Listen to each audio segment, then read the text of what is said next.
Hello, hello. Hi, everyone. Christine Hall here. It is, I don't know what time it is. I think it's 4, shortly after 4 on Wednesday afternoon.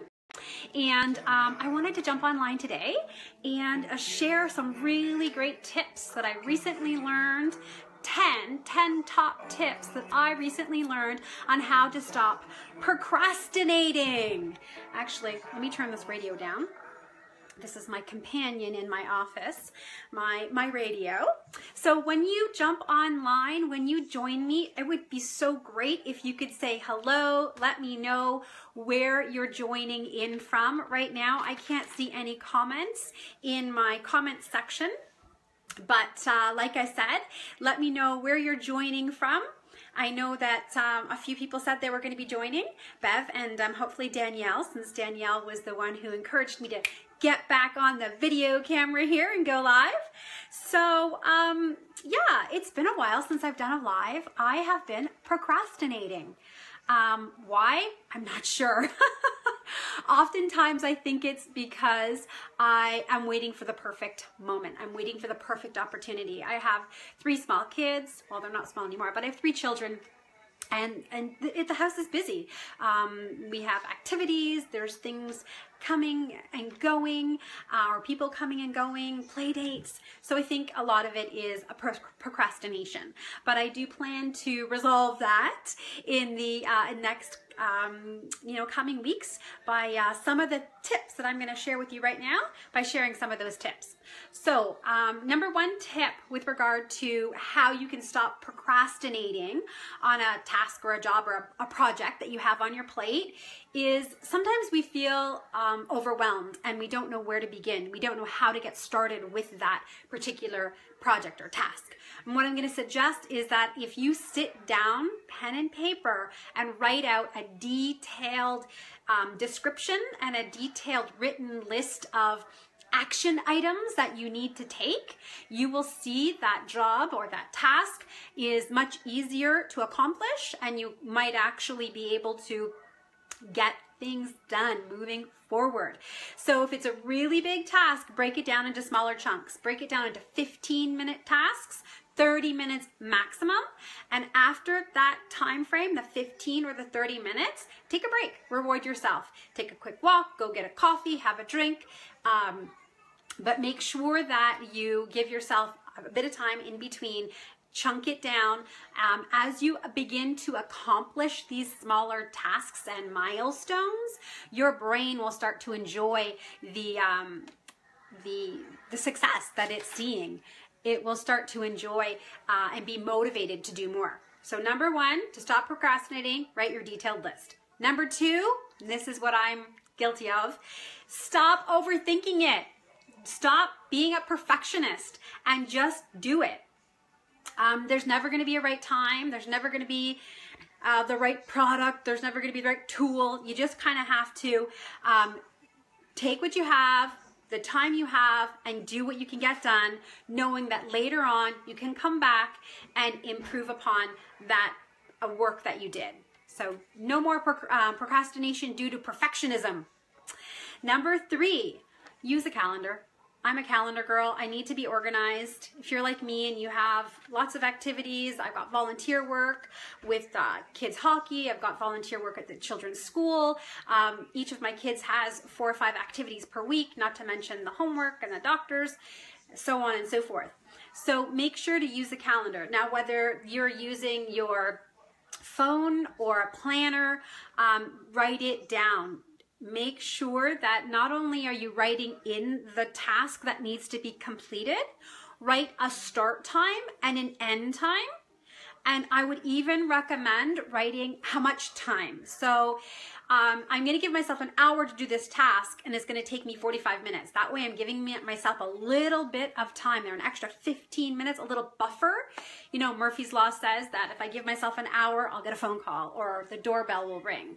So if I only give myself the 45 minutes to complete the task, or the 15 minutes, then what might happen is I don't get it done and I'll be disappointed. And then I won't be as likely to go back and complete the task. So get it on your calendar, write down the start and an end time for each one of these tasks, And as I was saying earlier, try to be optimistic, or don't be overly optimistic about the time length that's going to take you to finish a task. Add a little bit on as a buffer. So that's number 3, use your calendar. Number 4, tell someone. You need an accountability partner. Everybody needs an accountability partner. And I'm doing this video today because of Danielle. She was here yesterday for a quick visit and she just asked me, hey, we haven't seen you on doing videos. You got to get back to that. Why aren't you doing it? I didn't have an answer for her. So here I am today. So thank you, Danielle. You are more likely to complete a task once it's written down, and that percentage of, or the probability of completing that task increases even more when you share it with someone. Okay, so find yourself an accountability partner, a friend, a coach, a team member. Just make sure that person is not going to be negative or draining on you. They are going to be positive and give you that little push you need. Someone who's not afraid to kick you in the butt every once in a while. Okay, so that was 4. Number 5, listen to motivational CDs, videos, or podcasts. Maybe try doing that in the morning as part of your morning routine. The Morning Coach, the Daily Boost, the Miracle Morning, those are just a few of great motivational podcasts that you can sign up for, and they can even come to your inbox. Okay, and if you have any great motivational speakers that you like to listen to, podcasts that you're into, please put them in the comment section. I'm always looking to listen to new folks and hear how they're succeeding and share any tips I get from them. So share your comment in the comment section. Share your tips for me on your motivational CDs, speakers, or podcasts. Okay, so number 6. This is a big one. In order to have a successful day, you want to plan ahead. And I say plan the night before for the next day. We have this saying in our house, successful mornings start the night before. And this is referring to getting the kids out the door in the morning. So successful mornings start the night before. You want to make it a habit of creating your to-do list the night before. If you haven't had time to do it at the end of your workday, try to sit down and do it before bed. Sometimes I think it's great to do a brain dump. So get all the stuff that's inside your head onto a piece of paper, and then you're not thinking about it all night. You wrote it down, it's safe on the paper, you'll remember it for the morning. And another good thing is when you're writing your list, try to visualize doing it and then visualize how you will feel once it's completed. You're kind of giving your brain or training your brain about the outcome itself. Okay, number 7, you want to start your morning off right. Okay, so that means proper hygiene. Get up, brush your teeth, have a shower. That means have a good breakfast, and maybe you're the kind of person who does a workout in the morning, or maybe yoga, or maybe meditation, sorry. So think about that. What does your morning routine look like? Is there some way that you could improve your morning routine to increase your productivity, to help you get your stuff done, okay? Prevent you from procrastinating on things. The other thing, number 8, is be consistent. Have a work schedule. When we are employed, we have a certain time. We start, we end, when we have lunch, when we can take our breaks. When we are self-employed, we have liberties. One of the things that we love about being self-employed is that we can create our own schedule. But when you are self-employed, you have to be very disciplined, and I'm suggesting you're very consistent with your schedule as well. So make sure you get up at the same time, you have your breakfast at the same time, eat your lunch around the same time, have your dinner around the same time. Get your body into your mind, into a schedule. That'll help you, again, be more productive. So that was number 8. Number 9, ask for help. Sometimes we procrastinate because we just don't know how to do something. And it might be that we don't have the skill set, so we can ask someone who's a subject matter expert in that area, or our boss, our upline, ask them for some guidance, some suggestions, some help.